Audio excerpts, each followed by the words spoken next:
La volonté de s'enrichir, enregistrement produit lors du mois de juillet de l'année 2025. En fait, depuis plusieurs mois, j'ai fait de nombreux enregistrements en lien avec l'étude de la bourse, des crypto-monnaies. Naturellement, je constate que ça intéresse peu de personnes de mon auditoire, puis les gens vont plus préférer là, si je reçois des invités comme par exemple Mona ou Berthold. Et c'est correct, ça correspond au goût des gens. Ce que je constate, que ce soit par rapport au web ou également des gens que je connais personnellement ou des membres de ma famille, des amis, c'est qu'il y a très peu de personnes, en fait, qui ont une volonté réelle de s'enrichir. Puis ça appartient à chacun, là. Moi, ici, dans l'enregistrement, je vous parle parce que en fait, j'ai eu un choc de vie en 2023 où j'ai eu une opération d'urgence à l'urètre parce que, dans le fond, je suis atteint d'un lichen sclérotrophique qui a fait que progressivement, l'urètre, le bout de mon pénis, est en train de boucher. Puis éventuellement, si ça bouchait totalement, ben là, je serais plus capable d'uriner. Et il a fallu que j'aille au privé. Donc, j'ai été opéré. Ça m'a coûté environ 2000 dollars. Et puis cette expérience-là m'a créé un choc pour me faire réaliser l'importance, à quel point c'est important d'avoir d'économies, d'avoir de l'argent, avoir un fonds d'urgence aussi pour faire face aux imprévus et aussi de m'enrichir. Donc ça a été un choc qui m'a amené dans une dynamique à m'intéresser beaucoup plus à l'argent, à la bourse, aux différents produits d'investissement qui existent, même au domaine de la crypto. Avant l'année 2023, bon, j'avais déjà entendu parler sur le web qu'il existait des crypto-monnaies, mais je ne m'étais pas intéressé sérieusement. Ça a été un choc de vie qui m'a amené à avoir une volonté ferme de m'enrichir depuis ce temps-là. Pourquoi? Ben, je pars du principe que présentement, où ce que je vis au Québec, au Canada, le réseau de la santé est défaillant depuis plusieurs années. La situation est décriée dans les médias. Problème d'accès à des médecins spécialistes. En passant, dans le fond, j'avais rencontré mon médecin de famille qui avait demandé une référence par rapport à mon problème d'urètre pour que je puisse rencontrer un urologue dans le réseau public. Au moment où je vous parle, on est en juillet 2025. Ça, c'était au mois d'août 2023. Donc, ça fait presque 2 ans. Et naturellement, je n'ai jamais été recontacté par la suite. Donc, une chance que je n'attendais pas après eux. La situation que j'ai vécue était très anxiogène parce que au fil des semaines, le jet d'urine quand que je vais aux toilettes diminuait avant que je sois opéré. Là, à un moment donné, je me suis dit, il faut que l'urine continue à passer parce que sans ça, je vais être vraiment dans le pétrin. J'ai pu être opéré avant que l'urètre ait bouché complètement. J'ai été au privé, j'ai été bien traité, c'est correct, mais c'est parce que ça coûte de l'argent. C'est pas gratuit à la différence du réseau public. Le réseau public, en passant, il n'est pas gratuit. C'est les gens qui payent des taxes et des impôts au Québec et au Canada qui vont le financer. Parce que c'est gouvernemental. Mais le point, cet événement-là, entre autres, m'a amené à réaliser l'importance de parvenir éventuellement à m'enrichir, puis à m'amener à étudier, entre autres, l'autonomie financière, puis comment y arriver pour pallier aux failles du système. Là, ici, je parle du domaine de la santé, mais le Québec, en fait, beaucoup de choses qui sont gouvernementales présentent des failles. Ce que je veux dire, c'est que la volonté d'être riche, habituellement, ça apparaît pas par hasard. Il peut y avoir des raisons de programmation familiale, il peut y avoir des raisons de programmation culturelle. Donc, être riche aux États-Unis, c'est valorisé.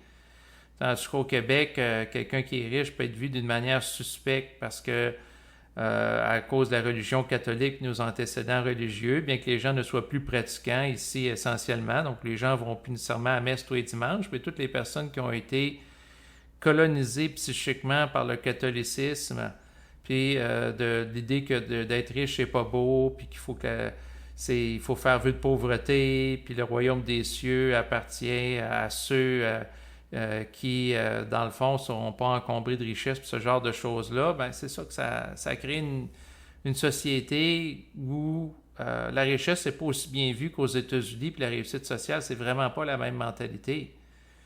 ça paraît aussi dans la gestion gouvernementale. Donc, mais ça, c'est la dimension culturelle. Mais la dimension personnelle qui m'intéresse, c'est les chocs de vie.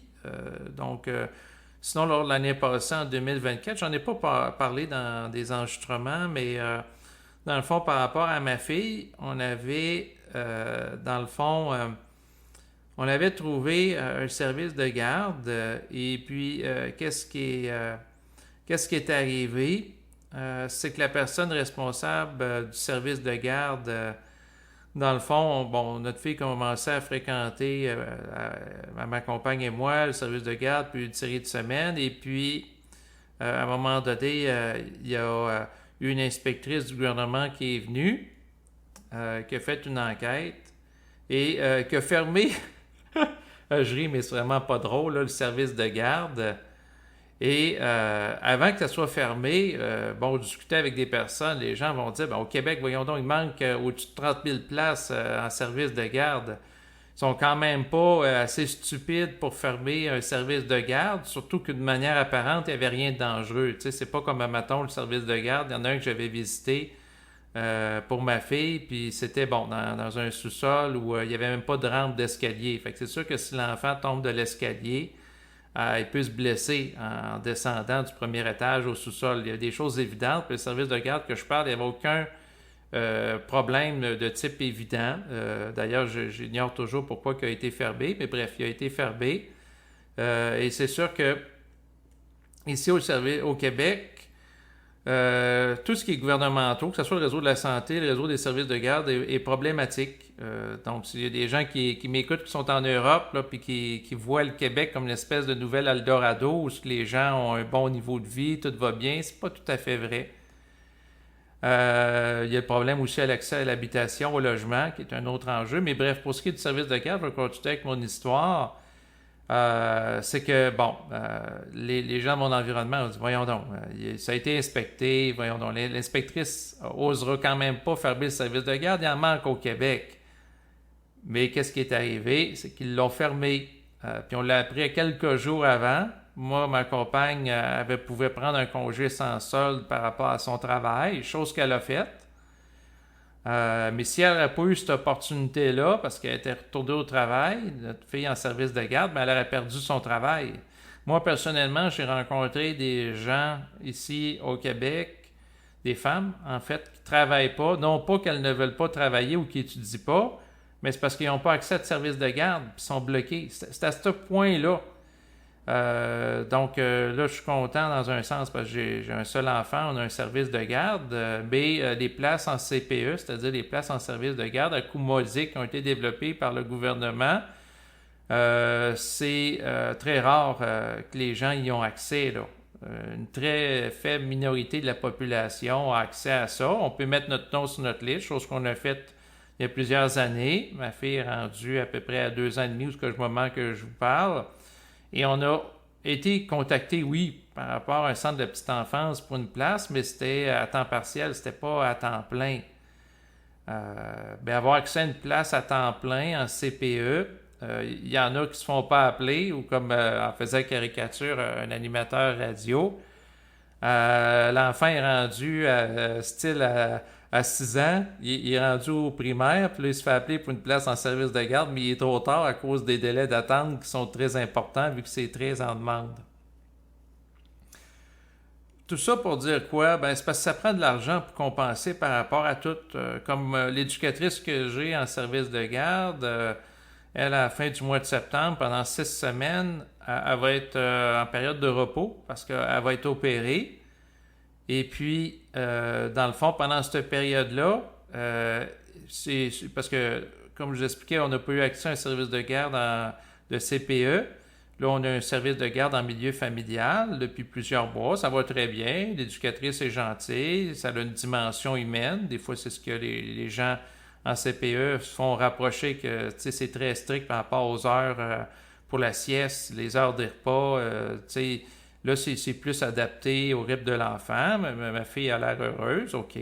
Tout semble s'aligner. Mais là, sauf que l'éducatrice va avoir une opération dans les prochains mois.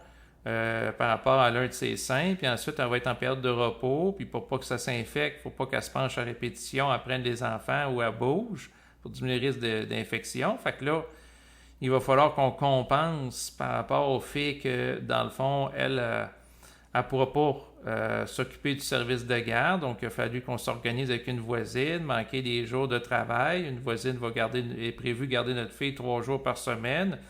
Moi, une journée par semaine, m'occuper de ma fille. Ma compagne, une autre journée par semaine pour faire une période de temps plein. Puis, payer, dans le fond, l'éducatrice à l'enfance pendant la période où elle ne s'occupe pas de notre fille pour garder notre place. Donc, parce qu'elle n'a pas accès à du chômage maladie, elle travaille à son compte. Ce n'est pas un emploi salarié qu'elle fait. Donc, il faut compenser pour les lacunes du système. Tu sais, si le système serait intelligent pendant une période de 6 semaines, on nous proposerait quelqu'un d'autre qui s'occupe de notre enfant, éducatrice service de garde, puis... mais non, c'est pas ça. Puis pour ce qui est des gens qui vieillissent, naturellement, si les gens veulent avoir des soins décents dans le domaine de la santé, ben ça va être l'argent. J'en ai souvent parlé dans des enregistrements, mais c'est parce que j'ai eu à l'oreille des cas d'aberration. Mais c'est parce que c'est ce qui peut faire la différence entre une qualité de vie ou pas. Tu sais, quelqu'un, par exemple, qui a un problème au genou, ça coûte 30 000 l'opération. Soit que la personne va dans le privé, elle se fait opérer tout de suite, ou elle va attendre dans le réseau public 2 ans, alors qu'elle a mal. Tu sais, il y a des choses comme ça, là. Fait que bref, pour avoir accès à de la médecine de qualité, ça prend de l'argent. Service de garde, ça prend de l'argent. Ou compenser pour les lacunes du système à différents niveaux. C'est sûr, dans ma vie, j'ai rencontré des gens qui ont eu des accidents d'automobile, des accidents de travail. Naturellement, la protection publique, que ce soit la CNSST ou la SAAC, ne va pas nécessairement reconnaître toutes les limitations de la personne. Des fois, les organismes gouvernementaux aussi vont être réticents à indemniser des gens pour éviter les fraudes. Ça, je peux comprendre qu'il faut que ça soit quand même justifié. Mais il peut y avoir aussi de l'acharnement qu'ils ont leur médecin qui ne reconnaît pas l'expertise du médecin de la personne qui veut être indemnisée.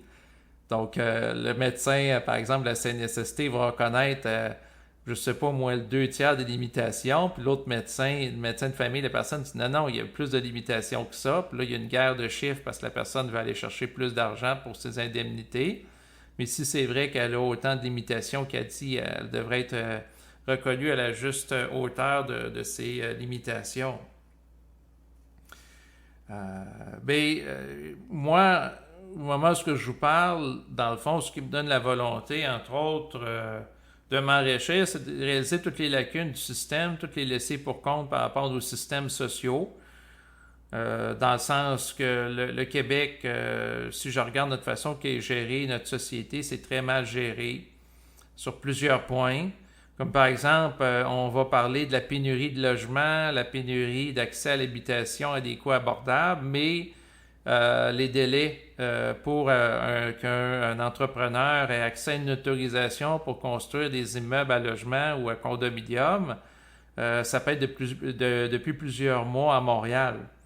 Ou je pense qu'il parlait quasiment d'une année. Là. J'ai écouté un reportage pour montrer que ça n'a pas de sens. Fait que c'est sûr que la pénurie de logement ne se réglera pas de sitôt. Ou de faire venir massivement des immigrants, mais pas augmenter l'offre de logement en proportion. Chose qui a été faite au Canada dans les dernières années, puis après ça, on se plaint comment ça que les jeunes n'ont pas accès à la propriété, puis le coût des maisons et des logements monte en flèche. C'est sûr, il y a un jeu de l'offre et la demande. À mon avis, c'est un mécanisme économique évident.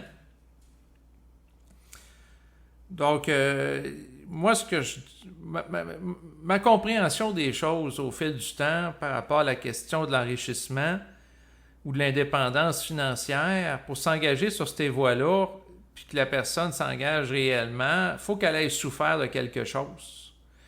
Moi, ma compagne, dans le fond, quand elle s'est rendue compte que ça ne marchait pas le système, dans le sens qui était prévu que, bon, elle retourne travailler, elle recommence à travailler un bout de temps. Finalement, le service de garde, il y a un inspecteur qui passe, ça fait fermer le service. Là, on se ramasse à une période où on n'a pas accès de service de garde. Il y a eu des démarches qui ont été faites. On a retrouvé une autre éducatrice à l'enfance ailleurs. Puis pendant ce temps-là, ben naturellement, elle ne travaillait pas à temps plein. Une chance qu'elle pouvait prendre un congé de la part de son employeur sans perdre son travail, parce qu'aujourd'hui, elle aurait perdu l'emploi qu'elle a. Fait qu'elle a été confrontée à ça. Fait que là, elle trouve ça quand même intéressant quand que je lui parle de la bourse et ces choses-là, parce qu'elle voit, elle a été affectée, tout comme moi, au niveau santé personnelle, là, des lacunes du système là, par rapport à mon opération. En passant, mon état est stable depuis plusieurs mois. À un moment donné, il y a un de mes auditeurs, parce que je parlais beaucoup de mon problème à l'urètre, il était tanné. Puis bon, il avait raison parce que je me répétais beaucoup là-dessus. Présentement, il y a des gens, par rapport à la période présente, peuvent me reprocher que je parle souvent de la bourse, des cryptos. Mais à ce moment-là, je propose tout simplement de ne pas écouter les enregistrements où ce que le titre est crypto ou investissement là-dedans, là, tout simplement. Mais bref, ce que j'ai à dire, c'est que mon état est stable et heureusement, parce que c'est une maladie auto-immune que j'ai, les scléro-atrophiques, puis il peut y avoir à un autre moment donné une rechute.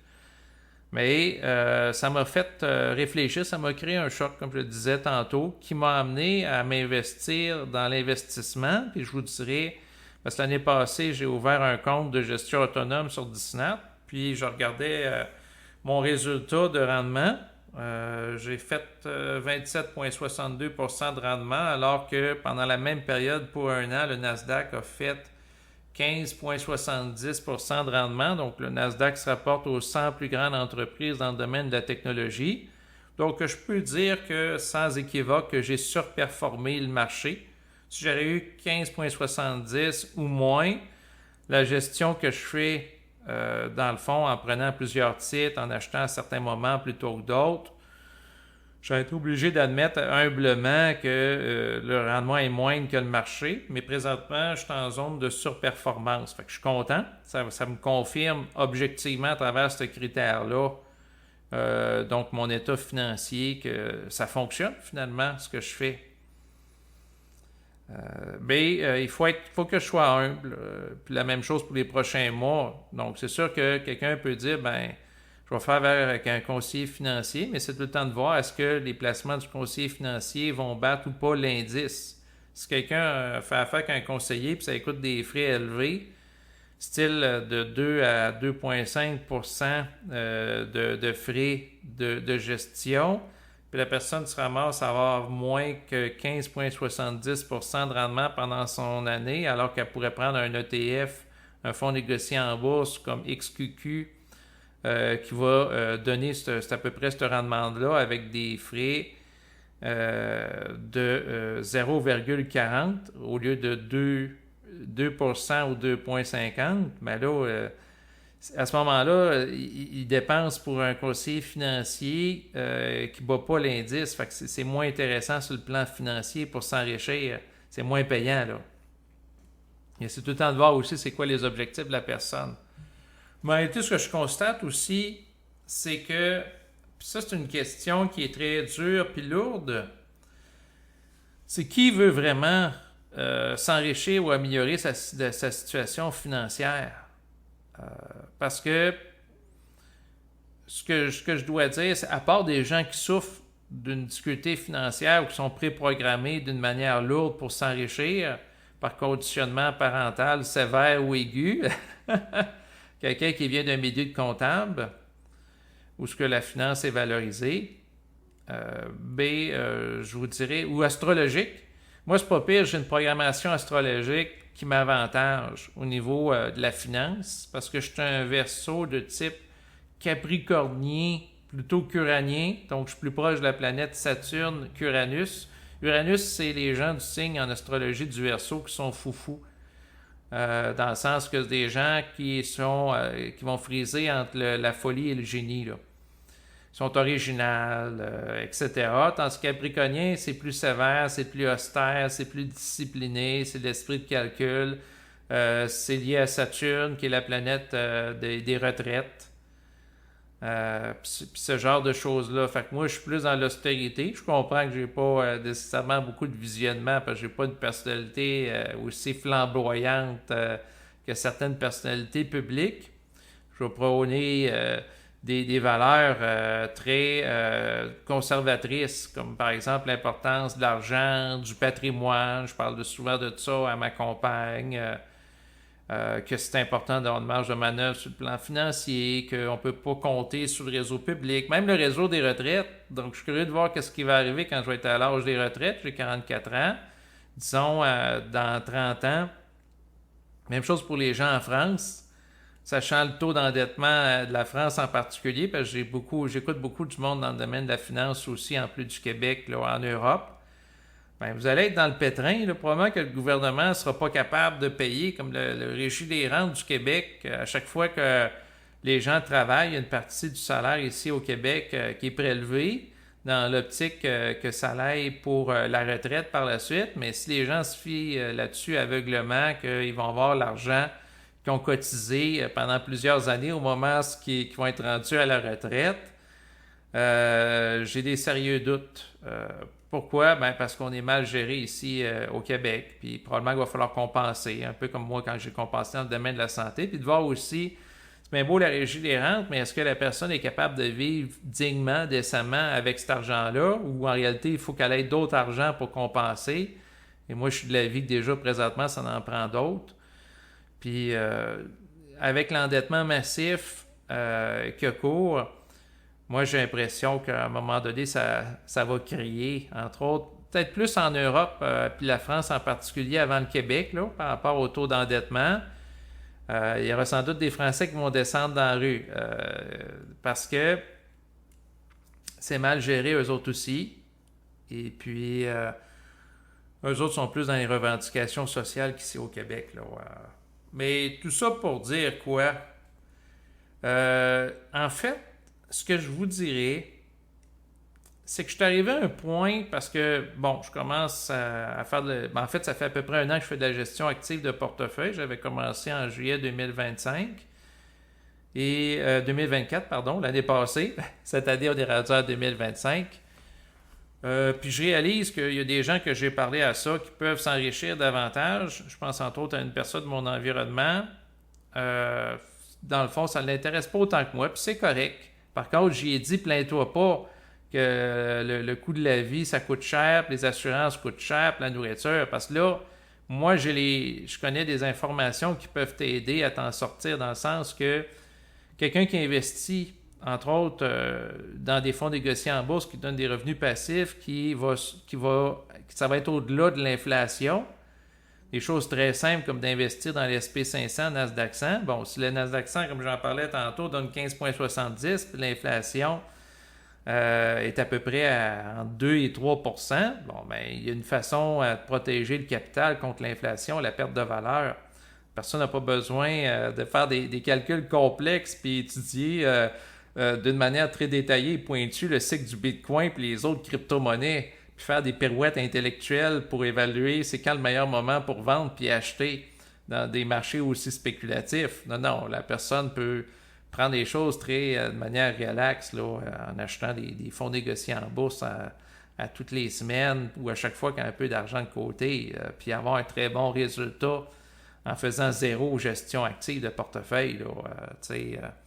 C'est très envisageable. Là, Donc, mais si la personne ne fait pas ça, puis elle vient me voir, puis elle se plaint, ah ben, c'est pas drôle, ça coûte cher aujourd'hui, blablabla, je lui dis non. Je dis oui, ça coûte cher, mais je dis tu ne passeras pas ton temps à me plaindre, il faut que tu te mettes en action pour changer les choses. Pour devenir plus riche, puis des actions très concrètes que tu peux faire, mais qui va le faire? Moi, j'ai une volonté, mais je le fais pour moi, dans le sens que, comme par exemple, pour économiser, ben, pour investir en bourse, j'achète des vêtements dans des friperies. Puis, l'ironie du sort, c'est qu'à un moment donné, puis ça, je fais ça depuis plusieurs années, ben, par rapport à l'augmentation des coûts, entre autres des articles comme des vêtements, ben, je constate quoi que, par exemple, j'avais acheté à un moment donné une chemise dans un magasin de luxe pour hommes. Ben, je dis de luxe, façon de parler. Là. Disons que la chemise m'avait coûté, dans le fond, à peu près 100$. Aujourd'hui, ça serait peut-être 120 ou 130$. Puis la chemise a duré moins longtemps qu'une chemise que je vais acheter au Village des Valeurs au coût de 15$. Donc, usagée.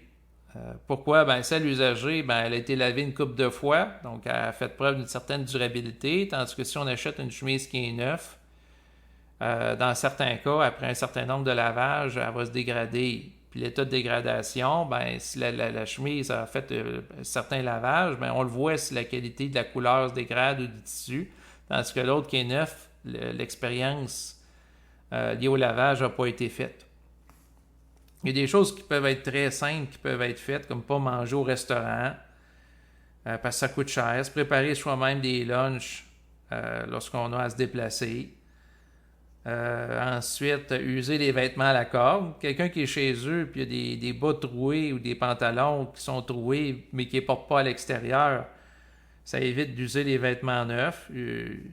Moi, où ce que je suis en logement depuis 2012 à un endroit. Quand je suis arrivé, l'ancien locataire avait laissé traîner son manteau. C'est un manteau d'été. Bon, ben, il avait laissé ça là. J'ai essayé le manteau me fait. Résultat, depuis 2012, c'est en 2025. Ça fait donc 13 ans que je porte, dans le fond, le manteau de l'ancien locataire. Puis, savez-vous quoi? Il me fait toujours. Pourquoi acheter un manteau neuf ou le changer alors que ça fait? User les choses à la corde. Même chose pour un téléphone cellulaire. Moi, j'achète pas le dernier iPhone à toutes les années ou 2 ans qui va sortir. Là, je veux rien savoir de ça. J'ai acheté, oui, un téléphone, mais là, c'était en 2018. Là, on est en 2025. Donc, ça fait 7 ans.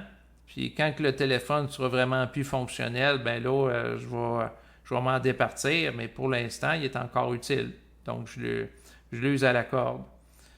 Fait qu'il y a des moyens très simples, mais qui veut aller de là-dedans? C'est sûr que c'est pas très populaire, c'est pas ce que je parle très sexy, là. Donc, mais c'est en lien avec les valeurs du Capricorne, de l'austérité. Moi, je suis ascendant Capricorne.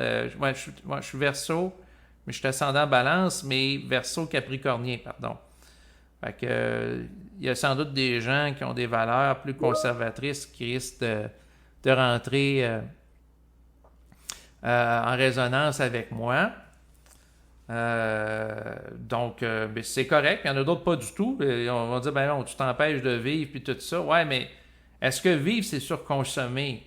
Moi, j'ai toujours eu comme perspective depuis mon enfance que notre société est liée à la surconsommation, qu'il y a plein de choses qu'on achète que, tu sais, c'est pas intelligent. Premièrement, ça crée de la pollution inutilement. Puis ensuite, ça ne nous rend pas nécessairement plus heureux. Donc, puis des fois, ça a des effets contraires. Je me rappelle l'été passé, j'avais été avec des gens au restaurant. Et puis, dans le fond, en allant au restaurant avec eux, bon, c'était un bon repas, là, tu sais, le repas, là, style à 100 $ le couvert, avec bouteille de vin. Tu sais, un repas qui sort de la routine, là, où ce que je ne vais pas au restaurant. Puis finalement, ben après ça, comme je n'étais pas habitué à boire autant de vin puis de manger autant, ben je me suis pas senti bien. Ça m'a amené à avoir mal au ventre, mal à la tête, avoir des douleurs à l'estomac, puis de faire de la diarrhée, aller déféquer avec des selles liquides. Fait que je n'étais pas content de mon expérience. De un, ça coûte cher. Deux, parce que ça me perturbe par rapport à mon alimentation habituelle. Fait que, tu sais, des fois, je me dis, est-ce qu'on est fou? Dans le sens que je pensais, entre autres, il y a quelques années, j'avais été voir un spectacle Rammstein avec un oncle et on était proche des gens qui se rentraient dedans. Au début, on a regardé ça, on trouvait ça drôle, mais à un moment donné, quelqu'un peut se déboîter une épaule ou manger un coup, là. Quand il y a des gens qui se mettent à s'outiller sur place puis donner des tasser sur les autres en donnant des coups d'épaule, à un moment donné, quelqu'un peut être blessé. Est-ce que c'est vraiment intelligent de faire ça? Bref, il y a toutes sortes de choses comme ça qui ont éveillé le questionnement chez moi. Et puis aussi, les gens qui sont pauvres, des fois on entend parler, au Bangladesh, les vraies victimes de la mode sont là. Il y a eu des reportages qui ont été faits par rapport à l'émission Enjeu, où il expliquait que plusieurs années après, naturellement, où le bâtiment s'était effondré au Bangladesh, où des gens faisaient des vêtements que, dans le fond, ils vivent encore dans des situations pitoyables, puis que tous les responsables d'entreprise qui, suite à cet incident choc, ont dit non, on va s'organiser, que les gens soient indemnisés, qu'il y ait des belles conditions de travail, etc. Naturellement, les choses n'ont pas rentré totalement dans l'ordre selon ce qui était dit. C'est ça ce que je m'y attendais. Mais la question que je serais curieux de savoir, est-ce que vraiment, parce que moi je suis en contact avec des Québécois, il y en a qui sont plus fortunés que moi, je pense entre autres à quelqu'un de mon environnement, mais il ne va pas investir dans des choses qui sont payantes. Ou tu as des gens qui sont retraités, ils investissent massivement dans les certificats de placement garanti, ce que certains appellent des certificats de pauvreté garantis. Tu as des gens qui ont plusieurs centaines de milliers de dollars, il y en a qui ont 300, 400 000, mais ça leur donne entre 3 et 5 de rendement par année, alors qu'avec un fonds négocié en bourse avec option d'achat, comme par exemple Tesla, une personne peut avoir ça par mois. Naturellement, il y a plus de risques que les certificats de placement garantis, c'est clair, mais en même temps, il y a un écart entre les deux, entre avoir le même montant sur un an versus sur un mois de rendement, même pourcentage de rendement, il y a quand même un écart qui me paraît flagrant, là. Sans passer d'un extrême à l'autre, il peut y avoir un entre-deux comme investir sur un fonds négocié en bourse, que le risque est plus réparti, style Nasdaq 100. Mais bref, ça appartient à chacun. Mais ma curiosité, ça serait de prendre ces gens-là au Bangladesh, qui sont dépeints par nos médias occidentaux comme étant les pauvres victimes d'un système d'exploitation où ce que c'est de la main-d'œuvre à bas salaire, du cheap labor, comme on dit ici au Québec, qui sont dans des conditions d'esclavage, mais si on leur donnerait la chance à ces gens-là d'avoir accès à de l'argent, est-ce qu'ils le géreraient intelligemment? Puis est-ce qu'ils feraient une gestion active de la bourse efficace? C'est ça ma question. Puis est-ce qu'ils veulent vraiment sortir de la pauvreté? Ça, c'est une autre question. C'est comme l'histoire qu'on m'avait racontée qu'en Afrique, il y a des gens qui sont venus pour aider un village dans le cadre de l'aide humanitaire. Ils ont construit un puits. Et que par la suite, ce qui est arrivé, c'est que les gens qui étaient habitués de parcourir plusieurs kilomètres pour aller chercher de l'eau potable, en fait, c'était des femmes, profitaient de l'occasion d'aller chercher de l'eau potable pour socialiser entre elles. C'était leur sortie de la journée, ça leur permettait de discuter, d'échanger. Par la suite, en ayant le puits, il n'y avait plus de raison d'avoir cette sortie-là. Et par la suite, ce qui est arrivé, c'est qu'apparemment, ils ont souffert de ça, puis il y a quelqu'un qui a bouché le puits, puis ils étaient comme contents pour retourner sortir ensemble pour aller chercher l'eau potable, puis avoir une sortie entre femmes, sans que les enfants ou les hommes soient là. Fait que il aurait fallu un autre lieu de socialisation pour ces femmes-là, tu sais, dans le sens que il y en a qui au Québec, ils vont faire du cardio plein air, cardio poussette là, pour les femmes qui ont des enfants en bas âge ou faire des jeux de Scrabble ou il y a d'autres activités sportives là, ou d'autres choses que la personne peut faire là, sans parcourir plusieurs kilomètres.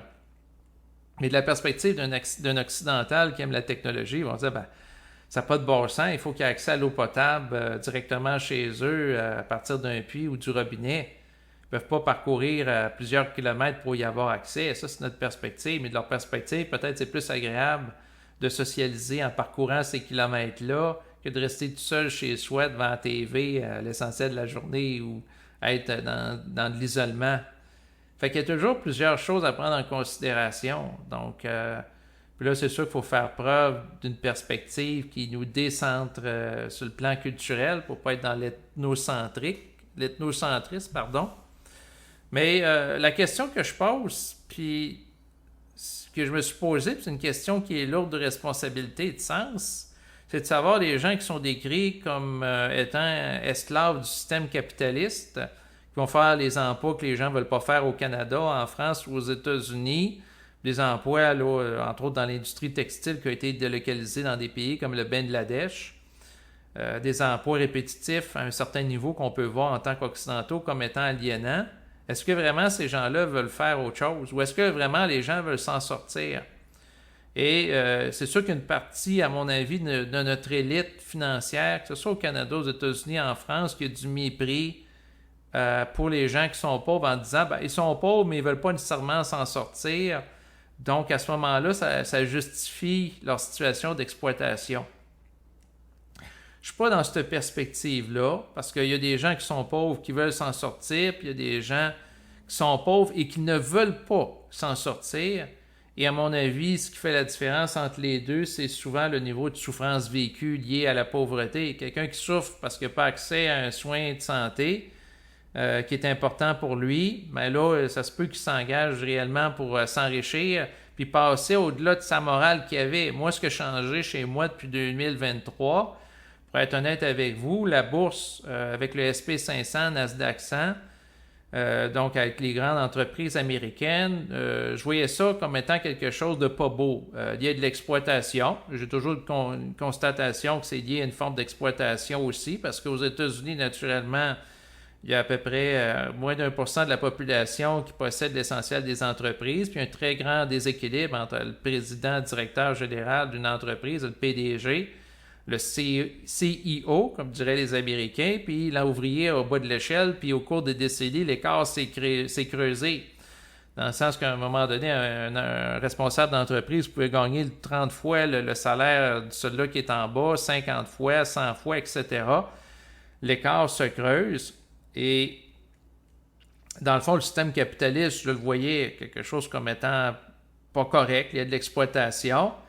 Mais quand on souffre d'une condition médicale, que moi, ça me prend un suivi à vie jusqu'au moment de ma mort par rapport au lichen scléro-atrophique pour pas que mon urètre se mette à boucher de nouveau, j'ai aucune gêne à investir en bourse, je vous dirais, dans l'SP500, Nasdaq 100. C'est ce qui me permet entre autres de faire de l'argent ou faire de la gestion active de portefeuille, sachant que les entreprises ont un rapport de parasitage ou d'exploitation de la population. En tant qu'être humain, puis dans ma dimension physique puis animale, j'ai un instinct de survie aussi. Puis j'ai aussi la constatation que des gens qui sont au bas de l'échelle, mais qui font des mauvais choix de consommation, ils s'endettent massivement pour s'acheter des autos. Ouais, j'ai eu vent, entre autres, du cas d'une personne. La personne, elle achète une auto au gros prix, puis après ça, elle chiale qu'elle n'a pas d'argent. Mais elle aurait pu s'acheter une auto usagée à la place, parce que la principale dévaluation, soit dans les premières années, entre 25 et 30% de la valeur d'une auto se dégrade, diminue en fait. Donc, dans les premières années, là, chose que j'ai faite en passant, là, moi, je me suis acheté une auto usagée il y a quelques années et je ne le regrette pas du tout. Donc, il y a des choses qu'on peut faire. Est-ce que la personne prend vraiment tous les moyens pour s'en sortir? C'est sujet à discussion. Donc, puis, en même temps, c'est propre à chacun. Puis oui, il y a des gens qui sont pauvres, puis ils veulent s'en sortir, puis ils n'y arrivent pas. Puis ça, c'est le drame humain. J'écoutais dans les dernières semaines des enregistrements de Laurent Alexandre par rapport au drame lié à l'intelligence humaine, donc le quotient intellectuel. Donc Laurent Alexandre, c'est dans le fond un médecin français, je dirais super intelligent, là, dans le sens que le gars il a écrit plusieurs livres. C'est vraiment par rapport à l'étude, entre autres, du domaine de l'intelligence artificielle là, dans lequel il va pousser essentiellement sa réflexion. Mais le point que je veux faire par rapport à lui, ce qu'il disait, puis malheureusement mes observations rejoignent ça, c'est que l'intelligence artificielle est essentiellement déterminée sur le plan génétique, c'est pas culturel. Puis aux États-Unis, dans une perspective sociale puis morale, ils ont voulu faire un programme qui s'appelle No one should be left behind. Donc, pas personne devrait être mis de côté ou laissé pour compte pour améliorer la scolarité de tout le monde. Mais malheureusement, il avait truqué les résultats. Mais dans les faits, même si un enfant a accès à des meilleures ressources éducatives, si la personne a un faible quotient intellectuel, on n'en fera pas un docteur en philosophie. Elle n'aura pas nécessairement un doctorat. Ça, c'est les constatations auxquelles il en vient. Puis, malheureusement, dans ma vie de tous les jours, puis mes discussions avec les gens qui sont intelligents restent intelligents avec le temps. Le quotient intellectuel, ça ne varie pas. Puis même si la personne elle se force pour étudier, pour comprendre des choses, pour développer des meilleures méthodes d'éducation, ça n'augmentera pas nécessairement le quotient intellectuel. Et ça, c'est le drame humain. Puis lui, pour pallier à ça, il parlait de la possibilité d'augmenter à travers le Neuralink, donc implanté dans le cerveau des êtres humains qui sont moins intelligents, de la technologie pour les rendre plus intelligents, puis combler la défaillance liée à la programmation génétique associée à la nature pour lutter contre les injustices sociales, dans le sens permettre aux gens qui sont atteints de déficience intellectuelle, c'est le désir, d'augmenter à travers le Neuralink que parle Elon Musk, donc implanter le cerveau par rapport à des microprocesseurs pour que la personne soit plus intelligente dans une optique de justice sociale et d'égalité des chances. Donc ça, c'est sûr, c'est un discours qui est très audacieux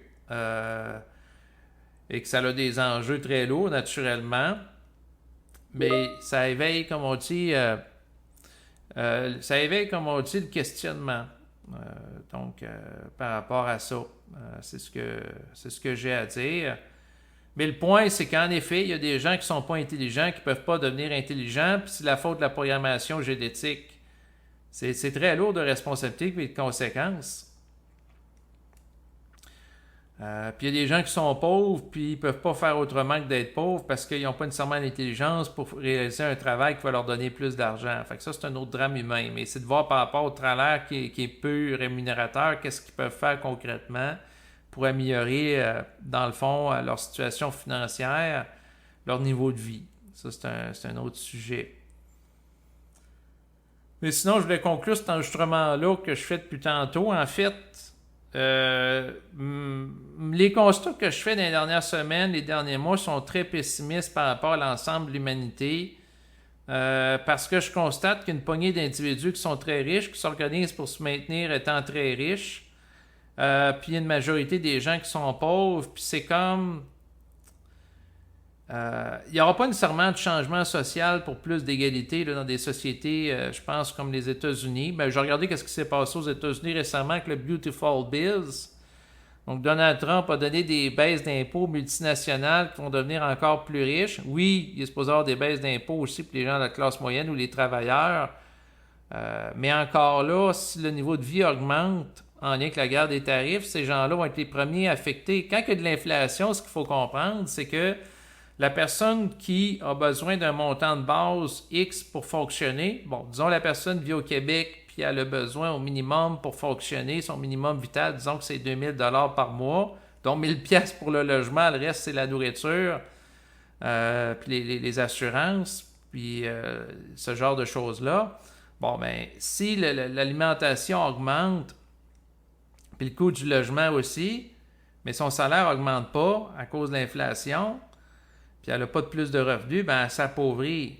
Puis oui, les riches sont affectés aussi par l'inflation, parce que les riches, à part des gens qui pratiquent le jeûne intermittent, qui sont moins impactés, bien, la plupart des gens qui mangent à tous les jours, plusieurs fois par jour, sont affectés aussi, sauf que c'est pas pareil. Quelqu'un qui a de l'argent, puis il a des déplacements, il est affecté par l'augmentation des prix, mais si, par exemple, bon, admettons, les prix augmentent de 3%, mais en même temps, la personne a fait, disons, 15,70% de rendement sur un an en prenant un fonds négocié en bourse lié au Nasdaq 100. Fait que si on enlève 3% de l'inflation moins 15,70, ça fait qu'elle s'est enrichie de 12%. Fait que c'est quand même moins pire. Donc, j'écoutais Joe Finance, c'est une chaîne YouTube, puis là, il expliquait, c'est que les gens les plus riches qui ont des actifs connaissent une valorisation en période d'inflation parce que l'immeuble à logement ou le coût des logements va augmenter, etc. Les actions à la bourse aussi. Donc, tout augmente sauf la valeur du dollar. Fait que là, ils s'enrichissent, mais les gens qui sont soit pauvres ou de la classe moyenne, qui n'ont pas d'actifs, c'est eux autres qui s'appauvrissent, puis c'est un système à double niveau. Plus que tu es riche, plus que c'est facile d'être riche. Jouez au Monopoly, vous allez le voir comment que ça fonctionne, le système capitaliste qui permet de faire des monopoles. Puis c'est toujours le constat que si tu as 100 000 $, c'est plus facile de faire un autre 100 000 $ que si tu as 0. Puis si tu as 1 million, c'est plus facile de générer un autre million que si tu n'en as pas. Mais à force que je joue au Monopoly au fil du temps, je constate que c'est ça qui s'applique dans la réalité. Quand on joue au Monopoly, si on tombe sur un terrain, il y a des terrains qui donnent plus d'argent que d'autres aux propriétaires. Bon, mais c'est la même chose pour les fonds négociés en bourse. Au Monopoly, tu as un terrain, mettons, qui si tu tombes dessus, tu vas payer 200 $, l'autre va payer 300, etc. 500, 700, bon, ben, c'est la même chose. C'est un fonds négocié en bourse qui va te donner à chaque année à peu près 15% de rendement. L'autre, il va te donner 10%. Bon, ben, si tu veux t'enrichir, tu prends celui qui donne 15% si tu es prêt à assumer le risque qui va avec, parce qu'habituellement, tu n'as rien pour rien dans la vie. C'est la même chose. Si tu vas au Monopoly et tu décides d'acheter un terrain qui vaut 800$, puis l'autre, il en vaut 500$, c'est sûr que sur celui qui vaut 800$, tu vas pouvoir charger un loyer plus élevé que l'autre qui vaut moins cher, donc t'enrichir plus. C'est les bases du système économique qui sont enseignées à travers ce jeu-là. Puis ce que j'ai le goût de vous dire, c'est qu'à travers du jeu de Monopoly Chance, que je joue depuis quelques semaines, vous pouvez trouver sur Internet, acheter, c'est un jeu plus spécialisé, ils n'auront peut-être pas nécessairement dans tous les commerces. Ben là, on voit par rapport à l'investissement en crypto, je trouve la notion de risque et d'engagement. Quand on joue à Monopoly Chance, on va retourner des cartes. Puis si on tombe sur une carte faillite, on arrête de retourner des cartes. Mais si on continue, on peut retourner une carte d'1 million, 2 millions, 3 millions. C'est très différent là, du Monopoly standard parce que par rapport à Monopoly standard, il y a eu des variantes, comme la Monopoly version québécoise avec des noms de lieux québécois dessus au lieu des noms américains. Mais là, c'est pas de ça que je parle. Je parle vraiment d'un jeu en lien avec le Monopoly, donc aller acheter, prendre possession des propriétés, des terrains, mais différent. Monopoly Chance, c'est que tu retournes des cartes. C'est un peu comme quand tu joues au casino, puis à un moment donné, soit que tu perds tout ou tu continues de monter, puis c'est la même chose dans le domaine de la crypto. Quand il y a une montée parabolique, bon, ben à ce moment-là, soit que tu restes investi ou tu décaisses. Mais le plus haut ça met, tu ne peux jamais vraiment le savoir, c'est quand que tu vas l'atteindre. Donc, quelqu'un a une crypto-monnaie, la crypto-monnaie augmente de 20% de la valeur. Est-ce que je continue à être là ou pas? La personne peut dire je continue, ça augmente de 40%, 50%. Il y en a qui vont faire une augmentation de 10 fois de la valeur à travers le temps, 5 fois, tout dépendant lesquels. Mais la question se poser, est-ce que je reste ou je m'en vais? Monopoly Chain, c'est la même chose. Soit que la personne continue de retourner des cartes. Donc, la façon que c'est fait, c'est qu'on brasse un nombre de dés qui détermine le nombre de cartes au maximum qu'on a le droit de retourner. Donc, je brasse le dé, j'ai 5. Là, je retourne une carte, je peux avoir une carte à 1 million. Là, est-ce que je continue ou j'arrête? Si je continue puis je tombe sur une carte faillite, la carte d'1 million, je la perds. Mais si j'ai une carte, je continue puis j'ai une carte, par exemple, de 2 millions, ben là, ça fait 2 cartes de plus que j'ai, donc je m'enrichis. C'est un petit peu la même mentalité de calculer le risque dans le domaine de la crypto. Est-ce que je reste investi puis ça augmente de 10%? Puis là, je continue peut-être 20% si je reste encore investi dans les prochains jours ou je sors du marché carrément puis je vends tout puis j'arrête. C'est un peu le type de même enjeu quand je joue au Monopoly Chain. Ça m'a fait penser à ça en jouant à ça. Mais c'est plus, dans le fond, Monopoly Chain, c'est un peu comme quand on va au casino. Là, c'est plus risqué à la différence de l'essence du jeu du Monopoly. Mais comprendre juste le Monopoly de base, c'est une très bonne chose à mon avis. Éventuellement, quand ma fille va être plus vieille, je vais lui faire jouer au jeu pour lui dire tous les rouages de la finance sont là, sont dans ce jeu-là. Donc, si tu comprends comment que ça marche, que plus que tu as des actifs, dans le cas du Monopoly, c'est des terrains, mais si on convertit ça dans l'investissement boursier, des fonds négociés en bourse de différents types, plus que tu as de chances de t'enrichir, ben toute la base pour être riche est là.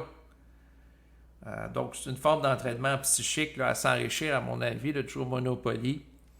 Mais bref, je pourrais parler pendant des heures sur la volonté de s'enrichir, mais ce qui fait la différence, c'est que la personne qui fait des actions concrètes dans ce sens-là dans sa vie, comme par exemple, ne serait-ce que d'ouvrir un compte de courtage en ligne autonome puis commencer à faire des investissements. Faire un transfert d'argent à un compte, ça peut prendre plusieurs jours, mais il faut être capable de passer outre cela. Il faut avoir de la volonté, de la persévérance. Ouais. C'est ce que j'ai à dire essentiellement. Puis la personne qui veut vraiment, est-ce qu'elle va tout le temps s'en sortir ou y arriver? J'aimerais ça que ça soit le cas, mais des fois, il peut y avoir des facteurs adverses, des conjonctures défavorables qui vont mettre la personne en échec, qui sont en dehors de son contrôle. Il faut quand même le reconnaître que la personne ne contrôle pas tout, parce que dans la mentalité américaine, c'est si tu veux, tu peux.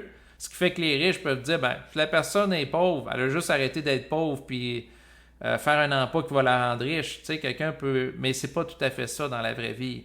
puis il y a des concours de circonstances qui nous échappent, comme moi, j'avais ouvert un compte sur virgo.cx. J'avais vérifié la validité du compte sur le site de l'Autorité des marchés financiers, puis finalement, le compte a décidé d'arrêter d'entreposer des actifs de type crypto, puis de tout vendre, puis ils ont tout vendu, mais ils m'ont pas demandé l'autorisation, puis ils ont vendu naturellement à un moment où le marché était baissier. Fait que est-ce que c'est ma gestion qui a été défaillante qui m'a fait que j'ai perdu de l'argent, à peu près la moitié de l'argent que j'ai investi? La réponse c'est non dans ce cas-là. Fait que moi, cette contre-performance-là, dans la performance que j'ai eue de 27,62, je ne la calcule pas. Celle de 27,62, c'est tandis que mon compte Disnat que je gère de A à Z depuis le début, d'à peu près un an. Fait que c'est pas pareil. Donc, il y a des nuances aussi là, à apporter là, par rapport à tout ça. Parce que, de ma perspective, les gens ne sont pas totalement responsables de ce qui leur arrive, mais ils peuvent avoir une certaine part de responsabilité à un certain niveau. Puis là, c'est tout le temps de voir la question du dosage pour apporter des nuances dans l'évaluation. Avant de terminer, j'ai décidé d'aborder la volonté de s'appauvrir, qui est le contraire de la volonté de s'enrichir naturellement, qui est l'objet à la base d'enregistrement. En fait, je voulais mentionner qu'il y a toujours des polarités contraires aux différentes choses. Et puis, moi, j'ai un cousin qui a la volonté de s'appauvrir dans le sens qu'il a fait vœu de pauvreté, chasteté, d'obéissance. Il est devenu moine bouddhiste. Puis les gens dans le domaine de la religion, qui étaient moines dans la religion catholique aussi, ça va dans le même sens. Et puis, par rapport à la volonté de s'appauvrir, peu importe le type de volonté, il y a toujours des avantages et des inconvénients à tout. Donc, quelqu'un qui a la volonté de s'appauvrir, il est détaché de la forme. C'est-à-dire que la personne qui va perdre de l'argent, elle va moins souffrir que l'autre qui est attaché à l'argent, naturellement. Donc, il y a toujours un pendant contraire dans le sens que si lui a un problème de santé puis il n'a pas l'argent, c'est un problème important, il va pas mal, puis il n'a pas accès à des soins décents dans le réseau public, il va souffrir en maudit. Tu sais, c'est bien beau l'histoire de faire vœu de pauvreté quand la personne a 20 ans, 30 ans ou 40 ans puis est dans fleur de l'âge, mais quand la personne avance en âge, peut-être que mon cousin, quand il va passer à la quarantaine, va trouver ça moins drôle, son affaire de moine bouddhiste de vœu de pauvreté. Surtout qu'à un moment donné, il a été dans un pays, autrefois ça s'appelait la Birmanie. Aujourd'hui, ça s'appelle le Myanmar. Ça a changé de nom. Pays qui a connu une guerre civile. Bon, quelqu'un qui fait vœu de pauvreté et qui n'a pas l'argent pour s'acheter le billet d'avion pour revenir au Canada, c'est un crise de problème. Donc, il y a des limites à tout. Naturellement, il pourrait regarder la situation que j'ai vécue en lien avec la plateforme de Virgo CX où j'étais tellement attaché aux crypto que j'ai trouvé ça très difficile que par rapport à la plateforme dans laquelle j'avais investi des cryptos, ça a été vendu là, sans mon consentement parce qu'ils ont décidé de fermer la plateforme. Moi, j'étais très attaché à la forme qu'est les crypto-monnaies et la possibilité qu'il y ait des gains importants. Parce que dans le passé, il y a des petites crypto-monnaies qui ont fait des augmentations de x2, x5, même x10 de leur valeur.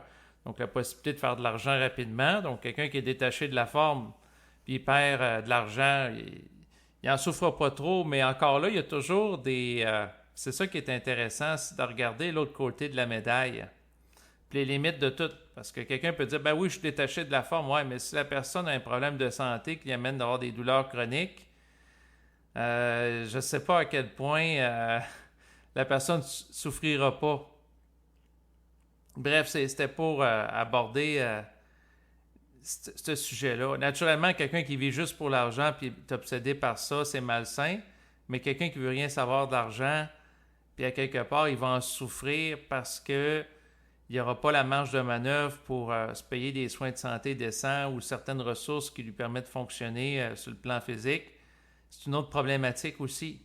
Donc, c'est ça que je voulais mentionner. Tantôt, j'ai fait allusion à des placements dans le cadre de l'enregistrement. Là, je voulais comme mettre au clair que, l'enregistrement ne vise pas à donner des conseils de placement. Je ne suis pas conseiller en placement, puis investir comporte des risques. Je le répète tout le temps parce que c'est quelque chose où c'est très délicat d'aborder ce genre de sujet-là. Puis l'information est souvent mal interprétée. Moi, ce que je dis aux gens aussi, c'est qu'à chaque fois qu'il est question de titres financiers ou d'indices boursiers, faites vos propres vérifications. Croyez jamais ce que disent les gens. Et pour moi, je suis un des spécialistes de mon environnement dans le compte vérification, ou demander aux gens de faire l'avocat du diable, que ce soit par rapport à ma compagne ou des gens de mon environnement. Des fois, je fais exprès de leur parler de crypto-monnaie, puis je dis, telle affaire, tu trouves-tu que ça a de l'allure ou pas, d'un point de vue extérieur? Parce que quand on s'intéresse à quelque chose, puis on est passionné, des fois, on peut s'aveugler. Ça fait partie des risques. Puis ça, c'est par rapport à tout, que ce soit dans la volonté d'être riche, dans la volonté d'être pauvre, dans les deux polarités, il y a des risques d'aveuglement volontaire de la personne ou de ne pas voir certaines choses, faire du déni, des mécanismes psychologiques qui peuvent être présents là, naturellement. Bon, là, c'est vrai, je vais compléter l'enregistrement. Écoutez, je vous remercie de votre écoute et je vous dis à bientôt. Au revoir.